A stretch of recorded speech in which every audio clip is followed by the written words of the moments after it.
Good afternoon, ladies and gentlemen. Today we have myself to be in this video, Katie Rudd, and we have Taliah Martinez. We're going to be talking about the characters in the play A Raisin in the Sun and also the themes. But just as a quick overview of A Raisin in the Sun, it's about an African American family and it takes place in the 1950s in the south side of Chicago. And it's about a family with a mother, her son, his wife, their son, and then the mother's other daughter, who live in a small apartment in Chicago. And basically they strive to have a better life for their family. All, for the most part, are very hardworking. I read this book, but Taliah has not, so she just has to take my word for her part of the video. I sure do, so let's hope. The main themes throughout the play, written by Lois Lowry, her name is hopes and dreams. So everybody throughout the play, every character has a dream or hope or something they strive for. And one of the main characters, Walter, his dream is to own a liquor store in the beginning of the play. He wants to invest his father's insurance money, which they receive as a family, which is about $10,000, I believe. He wants to invest that money in opening a liquor store with some of his friends like Bobo. But turns out Bobo isn't really his friend because Bobo steals the insurance money that Walter gives to Bobo. And so that money was gone.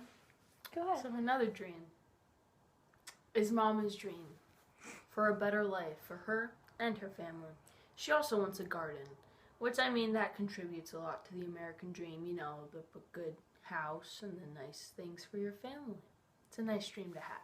She wants a garden because in her apartment she's had this little plant for a while by the window, and she checks on the plant very often to see how it's doing, and she waters it. The plant basically represents her life, how she's living by the minimum, like the plant who's living in a very small pot, who is eventually going to be planted in a garden, like Mama's going to be moving to a bigger house.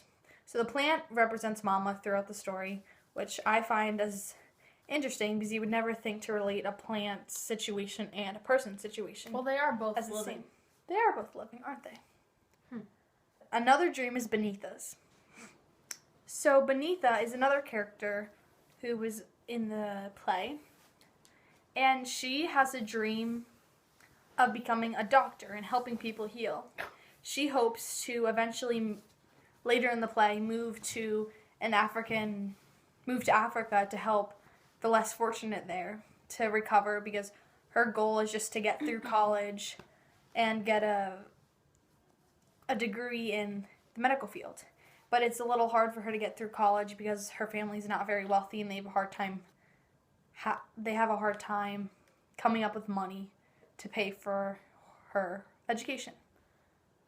The whole family then realizes that the main dream is to own a house where it will bring the whole family together and the family can grow in the house, and the house will eventually become Travis's, which is the youngest son's, and he can grow a family. So overall, at the end of the book, we realize that the main dream is family. One of the other themes in the book. So, you know, the importance of family. I'm sure all of you love your family. The truth is, in this book, everyone works together to keep the house and buy food and basically to keep each other alive. And you really realize sometimes your family is your lifeline. Another main theme throughout the novel is choices. So choices kind of plays in with the dreams and hopes. Just like Ruth, which is Walter's wife. She has the choice whether to keep the baby or not. And she is debating having the baby or not because their family doesn't have a lot of money nor the space to raise this child properly. And Lena, who is actually Mama, debates about whether to buy the house or not and where to invest the money and what house to buy, what neighborhood. Along with choices, a big choice and sort of a battle is Walter investing in a liquor store or not. You know, some people in the family don't want him to, some do. And it's a very, like, hard thing to think about, because investing in it, while they're already, like, struggling with poverty. Another choice is a choice that Benita has to make. Whether to marry the wealthy, which is George, and she knows that he'll be able to support her in the long run. But she's not really in love with him, and she's not the man that he's looking for. He's not really about feelings. He's kind of just the man who wants a relationship. He doesn't really honor the African traditions that Benita holds. So that is another reason why Benita doesn't think he is the man for her. And the other choice she has is the man who understands her and who she can relate to the most, which is Joseph Asaga. He honors her African traditions and has faith in her for becoming a doctor and moving away to help the less fortunate. Moving on to characters, the things that make the book. There is Walter Lee Younger. Walter Lee Younger is the protagonist, but in a way, he is the antagonist against himself when he loses his insurance money to Bobo. He is the son of Mama. He wants to own his liquor store. He wants to be wealthy by owning his liquor store. Wants to spend his father's insurance money on investing in his liquor store, and he believes money will make life better. Now, we both know that's not true. It is not. He believes it will solve all of his problems, the money. But eventually, later in the play, he realizes that his family is something that he will always have, unlike money. And his family is what is there for him, just like leading back to the theme of the importance of family.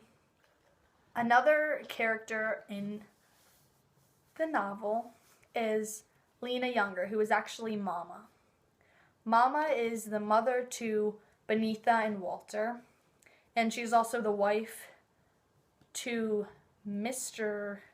Younger, who passed away, whose insurance money they receive in the novel. Take it off, Tina. I mean, if I could say so myself, she is the matriarch of the family. She's very religious, has great morals. She's your typical nice old lady from any movie or anything. And her main goal is having everything and the best for her family that she wants. Another character is Ruth Younger. Ruth Younger is Walter's wife and Travis's mother. And she takes care of the Youngers' apartment. She keeps it all nice and makes food. And she's around the age of 30.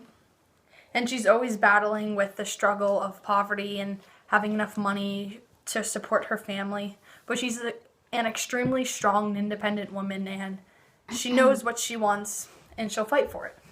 And there's Travis Younger, who is Walter and Ruth's son. They, like Katie said, they live in poverty and everything. He sleeps on a sofa. But either way, he's a nice kid, normal kid. He likes to play. Just throughout the play, he just is happy to be with his family and have what he has. He's a pleasant kid. Another character is Joseph Asagai, who is one of Benita's men. He's a Nigerian student, and he is completely in love with Benita. And he's also very proud of his African heritage, so he really honors his background. We hope you liked our video about the themes and main characters of A Raisin in the Sun, which was a great play that really had you looking at life from a different perspective.